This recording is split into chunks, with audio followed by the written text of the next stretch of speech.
We're in the National Gallery in London, and we're looking at a really rare painting, a painting by Duccio. There are very few in the world. This is a Virgin Child with Saints. It's got at the top of it a little teeny image of King David. From the Old Testament. And he's surrounded by Old Testament prophets who are identified with their scrolls. It's sort of standard iconography. And so you have the prophets who foretell the coming of Christ, and then below here we have a triptych so that when the wings are open, Mary and Christ are revealed. So it's kind of wonderful in that you have the prophets at the top who are always there with King David. And then when the triptych is opened, the revealing of the truth of their prophecy Comes to be, right. yes. And King David was thought to be or understood to be an ancestor of Christ.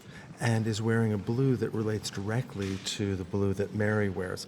There is a kind of intimacy here that is absolutely revolutionary and is the foundation of the Renaissance later. Look at the way that the Christ child looks up really adoringly at his mother. Sort of grabs hold of her veil to sort of make sure he sees her face. And look at the delicacy of that veil. I think that's one of the most beautiful areas of this painting.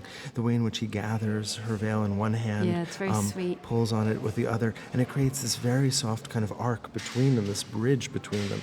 Duccio is a scenes artist, and the scenes, and certainly Duccio's work is characterized by the sensitivity to the decorative, both in the subtlety of color, but also in form, a kind of interest in the decorative for its own sake. And I think you really see that in the way that Christ pulls at the inner garment around Mary's neck and creates a series of really beautiful and rhythmic folds. Yeah, and playful lines and curves that carry down around the golden hem of Christ's garment and Mary's garment. You see it also in the rendering of St. Aurea, who's a rare saint to be shown in paintings of this time, I think of any time, and St. Dominic on the left as well. Both of those saints are so direct. They seem to be almost stepping out of the picture plane. There's a sense of truthfulness, of veracity almost, that seems so precocious for this moment.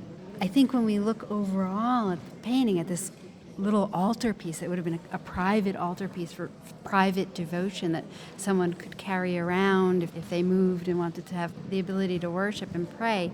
So it's important to remember that this is an aid in prayer. But when we look at it, there's a real sense of the physical presence of the saints on either side and of that emotional connection with Mary and her physical presence.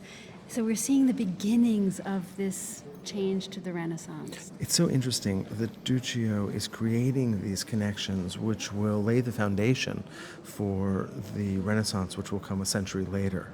But at the same time, this is so firmly rooted also in the medieval tradition, and we're never very far from that. Not only do we have these broad gold fields, which are really a representation of the divine light of heaven, Heavenly, right? there's no rational relationship between the figures in terms of scale. And then, of course, there's that strong Byzantine influence still in the elongation of the nose. Look at Mary, of her fingers, even as Duccio begins to explore the possibility of creating a more intimate and I think emotionally charged rendering.